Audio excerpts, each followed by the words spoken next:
አሰላሙ አለይኩም ወራህመቱላሂ ወበረካቱ። ውድና የተከበራችሁ የዩቲዩብ ቻናል ተከታታዮቻችን ሰላም ናችሁ? እንዴት ናችሁ? እኛ በጣም ሰላም ነን አልሐምዱሊላህ። እንግዲህ ዛሬ እንደምታዩት የእንጨት ቤት ጭቃው እንዴት ይመረጋል፣ ጭቃውስ ምን ያህል ወቅት ይቦካል የሚለውን እስኪ ዛሬ አብረን የምናየው ይሆናል።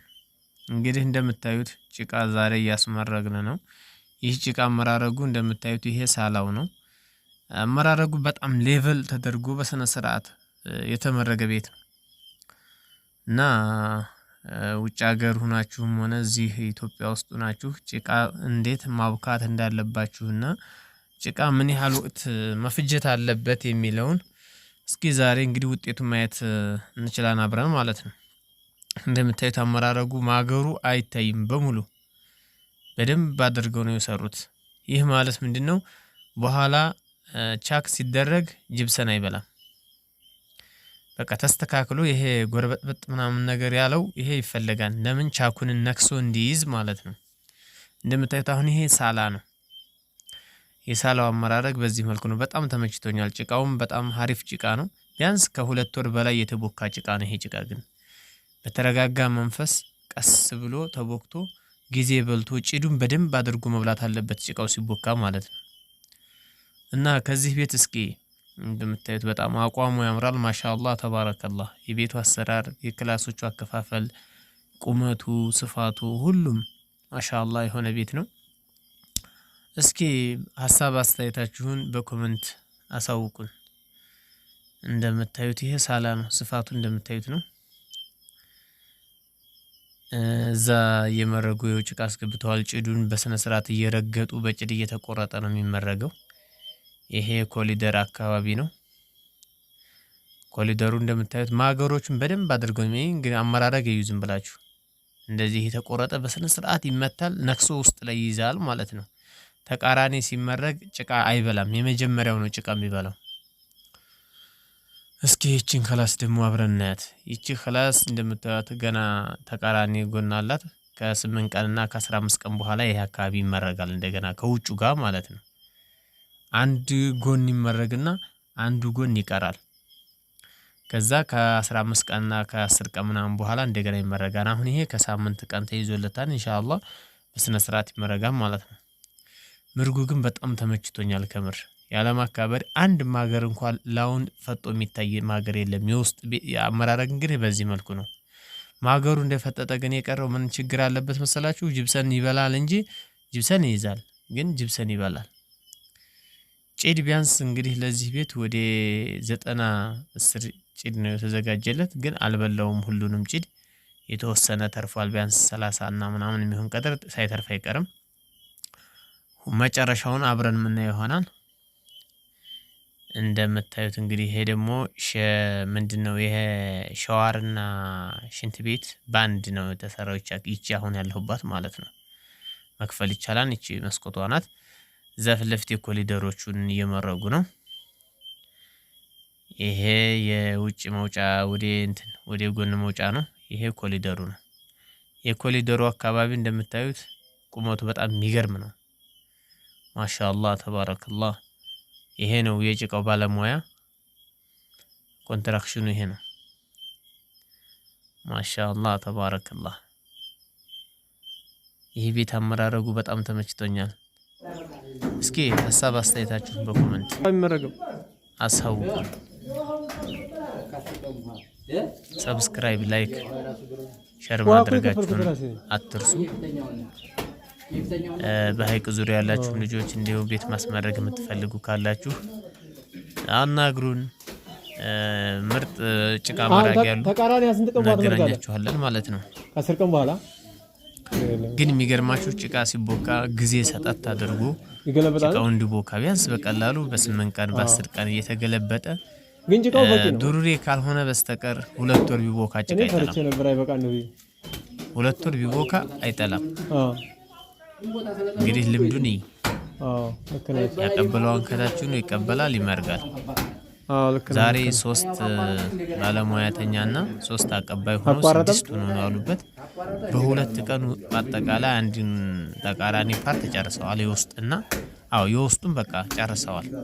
ይበቃል። በሁለት ቀን ውስጥ ማለት ነው። ጭድ ብቻ ነው በጣም ያበዛችሁት። ጭድ ብቻ እንደዚህ ደግሞ ያስተካክለዋል ማለት ነው። መጥቶ በደንብ አስያዘ በኋላ አንዳንድ ክፍተት ያለበትን ቦታ ደግሞ በእንጨት ይሞሉታል። ይሄ እንደምታዩት ጭቃው ተጠቅልሎ ይሰጠዋል። ከዛ የከፍ ያለ ይመታዋል በደንብ አድርጎ ነክሶ እንዲይዝ ወደዛ ማለት ነው። ይሄ ሌቭል ማገሩን ጥፍት አድርጎ በደንብ አድርጎ መምረቅ የሚጠቅመው ቻክን ጅብሰን በኋላ ቢያንስ አሁን አንድ ቤት እስከ 310 ኪስ ምናምን የሚፈጅ ቤት ነው። ግን ሌቭል ነው ስክልክል ካለ በቀላሉ ወደ እንደው በቃ 210 ምናምን በቂው ነው። ይህ ማለት በጣም የተለየ ፈርቅ አለው ማለት ነው። ትንሽ ብር አለ ከሱ ጋር አመራረጉ እንግዲህ በዚህ መልኩ ነው የሚመረገው። ባለሙያተኞቹ ደግሞ የአመራረግ ዘዴ ከጭቃው ጋር የሚሄድ ነገር አለ። ጭቃው በጣም ኖርማል ጭቃ ከሆነላቸው በአንድ የምትት አድርጎ እዛው ያስተካክለዋል እንጂ አይቆርስም። የጭቃው ችግርና የቦታው ደግሞ እንጨቱ በደንብ መስክት ብሎ ያልተሞላ ከሆነ ቀስ እያደረገ እያያያዘ ነው ማለት የሚያልፈው። በኃይል እየመታ እንዲይዝ ያደርገዋል ማለት ነው። እንግዲህ እንደምታዩት አመታቱ በጣም የሚገርም ነው። ማሻአላህ ተባረከላህ። አላህ የሰላም ቤት የቤተሰብ መኖሪያ ቤት አላህ ያደርገው ኢንሻአላህ። ለብሩ ችግር ለማብሸር ዝም በስራውን ታገስላ ብሩ ይገባልህ። እኔ ቢሆን ሰጣለሁ። እንደዚህ ቤቱ አሳምሮ ጭርስ ሲያደርግ እኮ አሁን አናግረውልህ ብለዋን ብዬ ብሩ ሰጣለሁ። ከኔ ተወስያለህ አለብን ኢንሻአላህ። ዋና የምፈልገው ቤቱን የሚሆነው ነገር ቤት ከተሰራ ኖርማል የተወሰነ መስሪያ ከተገኘ እንትን ጅብሰን እንዳይበላ ማለት ነው። እንግዲህ እንደምታዩት እያስተካከለው ነው። ካሁን በኋላ ይሄ እንግዲህ ምን ይቀረዋል ማለት ፊኒሺንግ በቃ የሆነ ዞሮር እያዩ ማስተካከል እንጂ በቃ ሌቭል አድርጎ ታይጆ በእጁ እንደዚህ ያለሰልሰዋል። ይህ ማለት እንግዲህ ለአሁን የሚያስተካክለው ለጅብሰን እንትን እንዳይል ነው። በቃ አለሰለሰው ማለት ነው።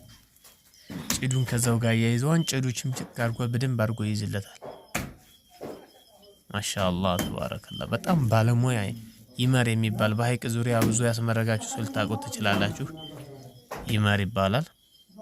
የሚገርም የጭቃ ባለሙያተኛ ነው። ውጩ ደግሞ ይሄን ይመስላል። በውስጥ ሲመረግ ውጩ እንደዚህ ይከረፈፋል። እንደምታዩት እንደዚህ ነው። በቃ ህይወት ይቀጥላል። ቤቱ ብቻ አልহামዱሊላህ በጣም በተሻለ ሁኔታ እየተስተካከለ ነው። ከ8 ቀን በኋላ ደግሞ ሁሉንም የውጩ ተመርጎ የውስጡን ተመርጎ እናየዋለን ኢንሻአላህ። አላህ ያድርሰን። እስኪ ሐሳብ አስተያየታችሁን በኮሜንት አሳውቁ። ጭዲ ለብራዘር ስታስገቡ ማለት ነው። ጭዲ በደንብ ታችን አድርጉበት ለሊሾ እንዲሞላ የሁላችሁም ትብብር ያስፈልገናል።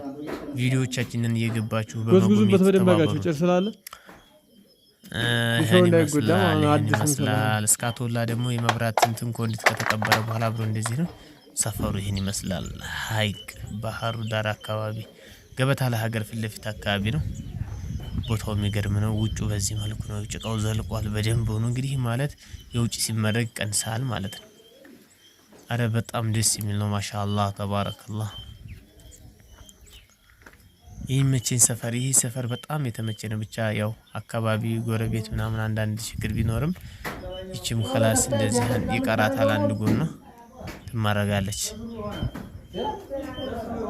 እንደምታዩት ነው እንግዲህ የውጩን በዚህ በመስኮት ብቅ ብዬ ነው የቀረጽኩት። እስኪ ከፊት ለፊቱ ደግሞ እነሱ ጀርባ ላይ በፊት ለፊት ጀርባ በጎን ያለውን ይሄን ይመስላል አካባቢው። ይሄ ከባድ ሾህ አለ እዚህ ጋር ላጥር የሚሆን እንትን ነው ተተክሎ ይሄ የሚበቅል ነገር ነው። ኮሽሞን ምናምን የሚሉት ማለት ነው። ከትንሽ ቀን በኋላ ደግሞ ይገረፋል ኢንሻአላህ። አላህ በአፊያ ያኑረን። ሲገረፍም ደግሞ እንደዚህው ሁኔታውን ማሳያችሁ ይሆናል። ጭቃው በዚህ መልኩ የተወሰነ ተነስቷል። እዚህ ውሃ ቁር አለ።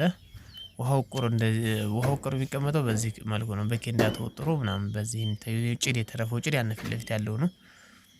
ጭቃም ይኸው እንግዲህ ያን ለውጩ ይበቃል ተብሎ የታሰበ ነው። የሚመርጉት እነዚህ ናቸው አቀባዮቹ። ሶስቱኛ ናቸው። ሶስት ውስጥ ላይ ተሰቅለው ይሰሩ ነው ማለት ነው። ሰፈሩ በጣም ያምራል። ውስጡን በረንዳው ምናምን ተስተካክሎ ሊሾ ተደርጓል። ማንኪያ ሊሾና ግርፍ ነው የሚቀረው። እንግዲህ አላህ ካለ ኢንሻአላህ በቅርብ ቀን ሁሉም አብቅቶ የምናየው ይሆናል።